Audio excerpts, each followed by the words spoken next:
नमस्कार दोस्तों, स्वागत है आपका सीपी स्मार्ट क्लासेस में। दोस्तों, रोजगार समाचार के इस वीडियो में कई अहम खबरें हैं जो आपके लिए बहुत ही इम्पोर्टेंट हैं। तो दोस्तों शुरू करते हैं। और सबसे पहले हम बात करेंगे कि यहाँ पे देखिए लिखा हुआ बेसिक शिक्षा निदेशालय के प्रशासनिक अधिकारी की तहरीर पे केस दर्ज हुआ और अभ्यर्थियों के प्रदर्शन मामले में 100 पर केस यहाँ पे किया गया है। निषादगंज बेसिक शिक्षा निदेशालय ने में बृहस्पतिवार को शिक्षक भर्ती अभ्यर्थियों के प्रदर्शन और लाठीचार्ज मामले में पुलिस ने 61 प्रदर्शनकारियों को गिरफ्तार किया। यही नहीं, शिक्षा विभाग के कर्मचारियों को बंधक बनाने के आरोप में करीब 100 प्रदर्शनकारियों के खिलाफ मुकदमा दर्ज किया गया है। कार्रवाई के बाद शुक्रवार को निदेशालय पर भारी सुरक्षा के इंतजाम किए गए थे और इन अज्ञात प्रदर्शनकारियों के खिलाफ बंधक बनाने, बलवा, सरकारी काम में बाधा पहुंचाने, धमकी देने समेत कई धाराओं में मुकदमे दर्ज किए गए हैं। मुकदमा दर्ज करने के बाद वीडियो फोटो के आधार पर आरोपियों को चिन्हित किया जा रहा है।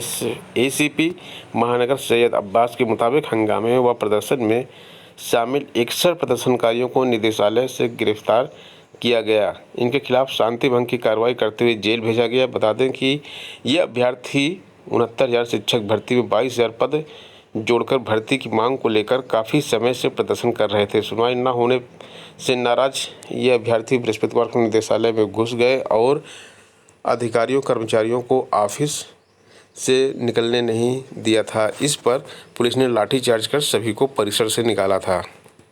घटना में कई अभ्यर्थी चोटिल भी हुए थे। ये अभ्यर्थी 69,000 शिक्षक भर्ती में 22,000 पद जोड़कर भर्ती की मांग को लेकर काफ़ी समय से प्रदर्शन कर रहे थे। कैबिनेट ने फैसला लिया कि कक्षा 8 तक के बच्चों के खाते में 1,100 रुपये की रकम जाएगी। यूनिफॉर्म, स्वेटर, बैग और जूते मोजे जो कि वितरित किए जाने थे और वो वितरित नहीं किए गए हैं, तो उसके एवज में 1,100 रुपये अध्यापक के खाते में भेजे जाएंगे। डायरेक्ट बेनिफिट ट्रांसफ़र के माध्यम से ये पैसे भेजे जाएंगे। अगली खबर यूपी बोर्ड है कि यूपी बोर्ड ने परीक्षा फॉर्म भरने की अंतिम तिथि 8 तक बढ़ा दी गई है और यह तिथि दूसरी बार बढ़ाई गई है। इससे पहले आवेदन की तिथि 19 अक्टूबर थी और उससे पहले 22 सितंबर थी। 22 सितंबर से 19 अक्टूबर किया गया था और अब जो है 8 नवंबर कर दिया गया है। एलटी ग्रेड के छात्रों की बात करेंगे। यहाँ पे देखिए, चयन के 1 साल बाद भी नियुक्ति इनको नहीं मिली है। आहर्ता के विवाद में एलटी ग्रेड हिंदी के चयनित अभ्यर्थी चयन के 1 साल बाद भी नियुक्ति के लिए भटक रहे हैं। उत्तर प्रदेश लोक सेवा आयोग ने इन चयनित अभ्यर्थियों के लेखों का सत्यापन भी करा दिया, लेकिन इनकी नियुक्ति की संस्तुति माध्यमिक शिक्षा निदेशालय को नहीं भेजी है। 1433 पदों पर भर्ती होनी थी। हिंदी की एलटी ग्रेड के माध्यम से अभ्यर्थियों के लिए आहर्ता थे कि इंटर में संस्कृत, बीए में हिंदी के साथ बीएड की डिग्री होनी चाहिए। क्लियर कट में लिखा था कि इंटर में संस्कृत हो, बीए में हिंदी के साथ बीएड की डिग्री की हो। तमाम अभ्यर्थियों के पास इंटर में संस्कृत विषय नहीं था। ऐसे अभ्यर्थियों ने एकल विषय संस्कृत से यूपी बोर्ड की इंटरमीडिएट की परीक्षा दे दी। वहीं तमाम अभ्यर्थियों के पास बीए में हिंदी एवं संस्कृत विषय थे और बीएड की डिग्री थी, लेकिन इंटर में संस्कृत विषय नहीं था। इन अभ्यर्थियों ने कोर्ट में याचिका दाखिल की, तो कोर्ट के आदेश पे 4 से 14 जून तक पोर्टल खोलकर अभ्यर्थियों को आवेदन के लिए अतिरिक्त समय दिया गया। उधर आवेदन के अंतिम तिथि के बाद 29 अप्रैल 2018 को यूपी बोर्ड ने इंटरमीडिएट का रिजल्ट जारी कर दिया, क्योंकि अंतिम तिथि जो थी वो निकल चुकी थी। आवेदन की अंतिम तिथि निकल चुकी थी। 29 अप्रैल 2018 को ये रिजल्ट जारी किया गया है इंटरमीडिएट का। उसमें बहुत से छात्र एकल विषय संस्कृत से उत्तीर्ण हो गए, अतिरिक्त समय में आवेदन कर दिए। आयोग ने 29 सितंबर 2020 को हिंदी विषय का रिजल्ट जारी किया, जिसमें 310 ऐसे अभ्यर्थियों को चयन हो गया। आयोग ने नवंबर 2020 में इन चयनित अभ्यर्थियों के अभिलेखों का सत्यापन भी करा दिया, लेकिन इनमें से किसी को भी अब तक नियुक्ति नहीं मिली है। चयनित अभ्यर्थी पवन राय, मंजू, दीपा सिंह, अनुराग बेदी, नागेंद्र प्रसाद, विनोद का कहना है कि अगर आयोग ने आवेदन के लिए अतिरिक्त समय दिया था तो नियुक्ति क्यों नहीं दी जा रही है। हाई कोर्ट ने एक फैसला सुनाया है जिसमें अधिक अंक के आधार पर नियुक्ति का निर्देश दिया है। आरक्षण लेने के कारण नियुक्ति देने में नहीं किया जा सकता भेदभाव, यानी कि अगर आप आरक्षण ले रहे हैं और आपके नंबर जो है बाकी अभ्यर्थियों से ज़्यादा है तब भी आपको नियुक्ति मिलनी चाहिए। इलाहाबाद हाईकोर्ट ने पिछड़ा वर्ग के 36 आरक्षण में असफल होने व सामान्य कोटे की चयनित महिला अभ्यर्थी से अधिक अंक पाने के बावजूद पुलिस कांस्टेबल भर्ती में नियुक्ति देने से इनकार को मनमाना पूर्ण करार दिया है। कहा कि आरक्षण लेने के कारण नियुक्ति देने में भेदभाव नहीं किया जा सकता। सामान्य वर्ग की चयनित महिला अभ्यर्थी से अधिक अंक प्राप्त करने वाली याचियों को नियुक्ति पाने का हक है। कोर्ट ने पुलिस भर्ती बोर्ड व राज्य सरकार को निर्देश दिया है कि सुप्रीम कोर्ट के सौरभ यादव केस के फैसले के तहत 3 माह में याचियों की नियुक्ति दे। एसएससी में दूसरे के स्थान पर परीक्षा देने आए 23 लोगों को अरेस्ट किया गया। ये 23 लोगों की लिस्ट है जिनको अरेस्ट किया गया और इसमें अधिकतर लोग प्रयागराज के हैं, कुछ लोग बिहार के भी हैं।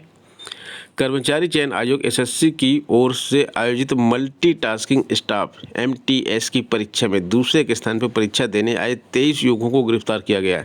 सभी के खिलाफ पूरा मुफ्ती थाने में रिपोर्ट दर्ज कराई गई है। पकड़े गए युवक सलवर गैंग के सदस्य हैं या नहीं, इसकी जांच पुलिस कर रही है। पुलिस के मुताबिक एमटीएस की प्रारंभिक परीक्षा पहले हो चुकी है। मुख्य परीक्षा शुक्रवार को हो रही है। पूरा मुफ्ती थाना क्षेत्र स्थित अभय मेमोरियल इंटर कॉलेज को भी परीक्षा केंद्र बनाया गया था, जहां कई शहरों के अभ्यर्थी परीक्षा में शामिल हुए। बताया जाता है कि दूसरी पाली में जब परीक्षार्थियों की तस्वीर का मिलान परीक्षा कक्ष में कराया गया तो 23 परीक्षार्थियों की फ़ोटो मेल नहीं खाई। पूछताछ करने पर भी संतोषजनक जवाब नहीं दे पाए। तब सभी को संदिग्ध मानते हुए एक कमरे में बैठा दिया गया। सूचना मिलते ही इंस्पेक्टर पूरा मुफ्ती आशुतोष तिवारी फोर्स के साथ कॉलेज पहुँचे और आरोपितों को पकड़कर थाने ले गए। पूछताछ में पता चला कि प्रारंभिक परीक्षा में इनके स्थान पर किसी और ने परीक्षा दी थी। उस वक्त उनकी तस्वीर ली गई थी जिनसे इनकी तस्वीर का मिलान नहीं हो सका। सीओ सुधीर कुमार का कहना है कि परीक्षा केंद्र के प्रशासनिक अधिकारी शिव प्रसाद की तहरीर पर मुकदमा लिखकर सभी को गिरफ्तार कर लिया गया है। फुल नंबर दिलवाने का ऑडियो वायरल हुआ है। इंटरनेट मीडिया पर शुक्रवार को सिलेक्शन कराने के संबंध में एक ऑडियो वायरल होने से खलबली मच गई। इसमें खुद को साक्षात्कार के लिए चयनित बता रहा एक अभ्यर्थी एक छात्र नेता ने अपना चयन कराने को लेकर बातचीत कर रहा था। फुल नंबर दिलाने के लिए 4 लाख रुपया लगने, 48 नंबर दिलाने से लेकर मिलने का स्थान आदि को लेकर वार्ता हुई। चयन बोर्ड अधिकारियों का कहना है कि मामले में उसका कोई लेना देना नहीं है। अभ्यर्थी और छात्र नेता के बीच 6 मिनट 39 सेकंड की बातचीत का ऑडियो यहाँ पे दिया गया है। अभ्यर्थी बोल रहा है आपके माध्यम से कुछ पॉसिबल हो सकता है सर। छात्र नेता बोला हाँ हो जाएगा, करा देंगे। अभ्यर्थी सर कितना नंबर तक दिला देंगे? 48 तक दिला देंगे। अभ्यर्थी सर मेरा 104 नंबर है, ओबीसी में बीएड भी है। अभ्यर्थी हाँ आपके नॉलेज में ओबीसी में कितने नंबर तक मिले हैं? लखे नीचे से। अभ्यर्थी सर 103 तक मिले हैं। बस तब तो आपका पूरा 48 नंबर चाहिए, नहीं तो होइबो ना करेगा आपका। अभ्यर्थी हाँ सर यही तो बात है, आप आइए फ़ोन पर थोड़ी बात करेंगे। तो यहाँ पे इस तरह से पूरी बात हो रही है, कहाँ पे मिलना है, क्या करना है, और इसके लिए पैसों की भी बात हो रही है।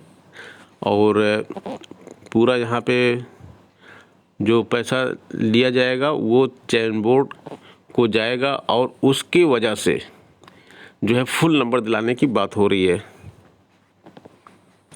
और ये बात विकी खान से हो रही है। यहाँ पे देखिए विकी खान का बयान भी आ गया है। एक लड़के ने मुझसे बात की, बस्ती का बताया, हालांकि वहाँ का है नहीं। मेरे खिलाफ साजिश की गई है, बदनाम करने की कोशिश हुई है। ऑडियो बनाने के बाद उसने स्क्रीनशॉट भेजा है कि छवि खराब कर दूंगा वरना 5 लाख रुपया दीजिए। मामले में मुकदमा दर्ज कराएंगे। आयोग की बात उसने जानकारी के अभाव में की। उसने चयन बोर्ड के संबंध में बात की। तो ये सारी चीज़ें यहाँ पे लिखी हुई हैं। ये विकी खान का बयान आया हुआ है और वहाँ से जो एक मतलब छात्र नेता हैं विकी खान और एक अभ्यर्थी ने उनसे पैसों की बात की है। बताया है कि फुल नंबर दिलाने के लिए पैसे देने की बात हुई है। जूनियर हाई स्कूल की शिक्षक भर्ती की परीक्षा की उत्तरमाला जारी हो गई है। अब ऑनलाइन शुल्क जमा करके 26 अक्टूबर तक आपत्ति कर सकते हैं। 1504 सहायक अध्यापक व 390 प्रधानाध्यापक इस परीक्षा से भर्ती किए जाएंगे। और इस परीक्षा से संबंधित मैंने कई वीडियो बनाए हैं जो आपके लिए काफ़ी यूजफुल हैं, और एक टेलीग्राम ग्रुप भी बनाया है जो आप ज्वाइन कर सकते हैं। डिस्क्रिप्शन बॉक्स में उसका लिंक मिल जाएगा आपको। योगी जी का कहना है कि बिना रिश्वत व सिफारिश के दी 4.5 लाख नौकरियां। सीएम बोले पिछली सरकार ने नहीं की थी इतनी पारदर्शी व्यवस्था, और इस बार बहुत ही पारदर्शी व्यवस्था हुई है। और ये वो बोल रहे थे कृषि विभाग में नव चयनित 1863 प्रावधिक सहायकों की नियुक्ति पत्र वितरित करने के मौके पर बोल रहे थे। पॉलिटेक्निक संस्थानों में भर्ती के लिए 1 लाख आवेदन आए हैं। 3000 अभ्यर्थियों ने ऑनलाइन आवेदन में गलती की है। त्रुटि सुधार के लिए यूपीपीएससी ने दिया एक और अवसर। तो यहाँ पे पॉलिटेक्निक संस्थानों में विभिन्न प्रकार के 1370 पदों के लिए करीब 1 लाख से अधिक अभ्यर्थियों ने ऑनलाइन आवेदन किए हैं। इनमें से तकरीबन 3000 अभ्यर्थियों के आवेदन त्रुटिपूर्ण पाए गए। अभ्यर्थियों को आवेदन सुधार के लिए एक और मौका प्रदान कर दिया गया है। अभ्यर्थी 29 अक्टूबर तक आवेदन में संशोधन कर सकते हैं। प्राविधिक शिक्षा अध्यापन सेवा परीक्षा 2021 के लिए उत्तर प्रदेश लोक सेवा आयोग यूपीपीएससी ने 15 सितंबर को विज्ञापन जारी किया था, जिसमें पॉलिटेक्निक संस्थानों में प्रवक्ता के 1254, प्रधानाचार्य के 13, कर्मशाला अधीक्षक के 16 और पुस्तकालय अधीक्षक के 87 पदों पर भर्ती के लिए आवेदन मांगे गए थे। ऑनलाइन आवेदन पत्र के लिए अंतिम तिथि 15 अक्टूबर निर्धारित की गई थी। अंतिम तिथि तक आयोग को लगभग 1,05,000 आवेदन मिले हैं। इनमें से 3000 अभ्यर्थियों के फोटो और हस्ताक्षर गलत हैं। अपलोड होने के कारण आवेदन त्रुटिपूर्ण पाए गए हैं। आयोग के परीक्षा नियंत्रक अरविंद कुमार मिश्र के अनुसार जिन अभ्यर्थियों के आवेदन त्रुटिपूर्ण पाए गए हैं उनकी सूचना आयोग की वेबसाइट पर अपलोड कर दी गई है। ऐसे अभ्यर्थियों को 29 अक्टूबर तक सही फोटो एवं हस्ताक्षर पुनः अपलोड करने का अंतिम अवसर प्रदान किया गया है, और इसके बाद किसी भी प्रकार का कोई अवसर नहीं दिया जाएगा। राज्य कर्मियों को दिवाली से पूर्व बोनस और डीए मिल सकता है। तो यहाँ पे 16 लाख कर्मियों को डीए वृद्धि का फ़ायदा मिलेगा और 14,82,000 कर्मचारियों को बोनस का लाभ मिलेगा। अब जो डीए है 3% बढ़ रहा है, क्योंकि केंद्र सरकार का डीए बढ़ गया। केंद्र सरकार के हिसाब से ही उत्तर प्रदेश का डीए भी चलता है। तो 28% जो डीए था अब वो 31% हो जाएगा। तो दोस्तों ये थे आज का रोजगार समाचार, और वीडियो को लाइक और शेयर जरूर कीजिएगा। मिलते हैं नेक्स्ट वीडियो में कुछ नई अपडेट, कुछ नई जानकारी के साथ। बन रहे हैं हम सीपी स्मार्ट क्लासेस के साथ। धन्यवाद।